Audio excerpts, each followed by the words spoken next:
Assalamualaikum warahmatullahi wabarakatuh. Selamat siang, kembali lagi bersama saya.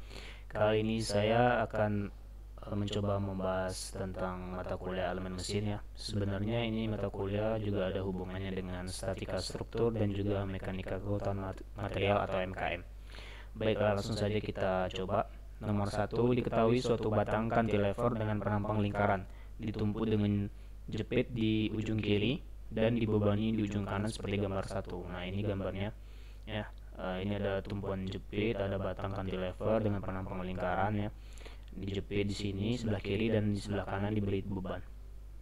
Jika F sama dengan 550 Newton, P sama dengan 8000 Newton, T sama dengan 30 Newton meter, dan diameter atau D 20 mm, tentukan A, diagram benda bebas, batang secara 3 dimensi beserta semua gaya reaksi di tumpuan. Lalu B, gambarkan diagram gaya normal, lintang, dan momen. C, tentukan besar tegangan normal maksimum yang terjadi pada batang di titik A. D, apabila batang terbuat dari AISI 1006 yang memiliki tegangan yield sebesar SY sama dengan 280 MPa, tentukan faktor keamanan atau SF berdasarkan TED. TED ini adalah tegangan energi distorsi. T-nya teori atau tegangan ya, saya lupa. Oke, langsung saja kita jawab yang A, diagram benda bebas atau DBB secara 3 dimensi. Nah, ini adalah DBB secara 3 dimensi ya. Sudah saya buatkan. Yang pertama adalah beban. Bebannya ada F, ada P, ada T. F ini adalah gaya akibat momen. Lalu P ini adalah gaya tarik atau gaya normal ya. Lalu ada T, torsi atau disebut juga momen puntir. Nah, lalu di sini ada tumpuan jepit. Kalau tumpuan jepit itu biasanya ada 3 gaya. Yang pertama ada gaya RAY, lalu gaya RAX, dan juga gaya akibat momen ya, MAZ. Pertama kita tinjau dulu kenapa ada RAY, ada RAX, dan ada MAZ. RAY ini ada karena ada gaya F ya, yang arahnya ke bawah, maka di sini ke atas. Kenapa gayanya ke atas? Karena aksi reaksi. Lalu gaya reaksi RAX ya, itu akibat dari P ini yang arahnya ke kanan, maka RAX-nya ke kiri. Nah, lalu akibat F ini juga mengakibatkan momen puntir ya. Momen lentur terhadap sumbu Z ya. Kalau gayanya ke bawah, maka terjadi momen lentur terhadap sumbu Z, maka disebut dengan MAZ. Nah, ini ada 2 titik, titik A dan titik B. Lalu akibat torsi atau momen puntir, muncul di sini juga momen puntir, kita sebut saja TA ya. Maka kita bisa menuliskan keseimbangan momen ya. Dalam hal ini berlawanan arah jarum jam positif sigma MZ ya, sigma momen terhadap sumbu Z itu sama dengan 0. Nah, kita tinjau sigma momen yang arah dalam sumbu Z adalah MAZ ya. Ini adalah CCW positif ya, dikurang dengan F dikali 100 ya. F di sini adalah gaya dikali jaraknya 100. Kenapa negatif? Karena F ini adalah CW, nanti yang akan membuat atau mengakibatkan momen lentur searah jarum jam sama dengan 0. Maka MAZ adalah 550 dikali 100. 550 adalah beban F, 100 adalah jarak, diperoleh 55.000 Newton mm.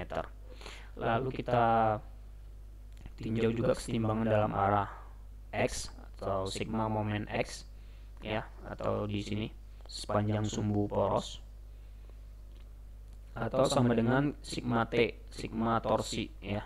Karena momen puntir disebut juga dengan torsi, sama dengan 0.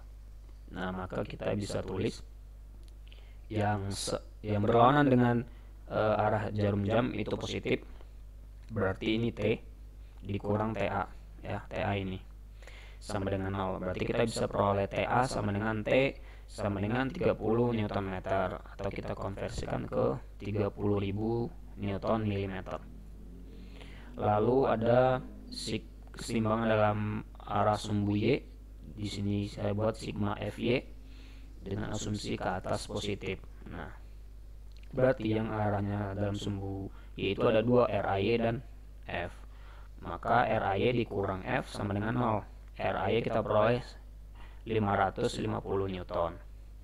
Lalu kita tulis keseimbangan dalam arah sumbu X, di mana ada P dan RAX. P ke kanan dan RAX ke kiri, maka ini ya tandanya positif negatifnya sudah benar. RAX sama dengan P sama dengan 8000 Newton. Nah, itu sudah terjawab diagram benda bebas secara 3 dimensi beserta semua gaya reaksi di tumpuan. Lalu yang B, gambarkan diagram gaya normal dan lintang. Nah, untuk menggambar diagram gaya normal dan lintang, kita harus potong di antara beban ya. Nah, ini kan ada beban, ini tumpuan. Nah, kita harus potong di tengahnya. Oke. Bagaimana hasil potongannya? Kita lihat. Nah, ini ya. Setelah dipotong, ini kita sebut ini potongan AA di sini sejauh X. Nah, maka gaya-gaya tumpuan atau reaksi tumpuan yang tadi kita gambar ulang, kita tulis ulang. Lalu kita buat gaya akibat potongan. Nah, ini ada VAA, ada FAA, dan MAA. VA ini adalah gaya lintang. FAA ini adalah gaya normal atau gaya tarik. Dan MAA ini adalah momen lentur. Nah, itu syarat potongan ya. Kalau benda dipotong maka akan menimbulkan gaya-gaya 3 gaya seperti ini, minimal 3. Nah, kita bisa menerapkan keseimbangan gaya dalam arah sumbu Y dulu ya. Kalau tadi kan harus momen dulu, kalau ini gaya dalam arah sumbu Y. Nah, ke atas positif maka ada RAY dan ada VAA. Maka yang belum kita ketahui adalah VAA sama dengan RAY sama dengan 550. Oke. Lalu sama sigma Fx sama dengan 0. Fx itu ada FAA dan RAX. Maka kita bisa peroleh FAA yaitu 8000 Newton. Lalu ada sama ya, kalau ini sigma momen terhadap sumbu Z, maka ada MAZ ya, positif. MAA juga positif. Lalu ada VAA dikali X. Nah, VA ini juga menyebabkan momen terhadap di titik A ya, misalnya VAA dikali X. Nah, X-nya ini ya, perlu kalian ketahui, X-nya ini adalah walaupun ini dipotong di tengah, tapi X-nya itu dimulai dari 0 sampai di mana beban itu berada. Artinya 0 itu X-nya itu adalah dari 0 sampai 100 karena bebannya berada di posisi 100 walaupun potongannya di tengah. Oke, jangan salah paham sampai memahami X itu di mana sampai mana. Oke. Nah, di sini karena kita sudah menentukan gaya-gayanya, berarti kita bisa peroleh MAA yang belum kita ketahui. MAA adalah VAA dikali X dikurang MAZ. Nah, kita masukkan X-nya dari 0. Jika X 0, maka MAA diperoleh nih 55.000 Newton mm. Lanjut, jika X-nya 100, maka MAA diperoleh segini 0. Nah, dari potongan ini baru kita bisa gambarkan diagram momen lintang dan diagram momen diagram gaya lintang dan diagram gaya normal. Yang pertama kita buat dulu diagram gaya normal ya, ini gaya normal itu F diperoleh FAA 8000. Nah, maka kita bisa buat diagramnya seperti ini. Positif ya, positif. Lalu diagram gaya lintang itu VAA. VA-nya adalah 550 yang ini. Kita bisa gambarkan seperti ini. Ya, dari 0 sampai 100 ini ya. Dari 0 sampai 100 sama. Lalu yang ini juga. Nah, ini MAA. Nah, ketika dia 0, lihat ini, ketika dia 0, dia adalah 55.000. Oke, 55.000. Ini sebenarnya minus ya, sorry saya salah ketik, ini kan 550 kali 0, 0. Oke, ini minus ya. Saya tulis dulu sini minus. Oke. Nah, kenapa bisa minus? Ya itu tadi. Ini minus 55.000 Newton milimeter. Ketika dia 0 ya, ketika dia 100 dia 0. Nah, kita tinggal plotkan aja. Ini sini 0. Maka tinggal tarik garis. Maka di diagramnya adalah seperti gradien atau garis linear. Kalau ini garis konstan, kalau ini garis linear. Lanjut yang C, yang ditanya tentukan besar tegangan normal yang terjadi.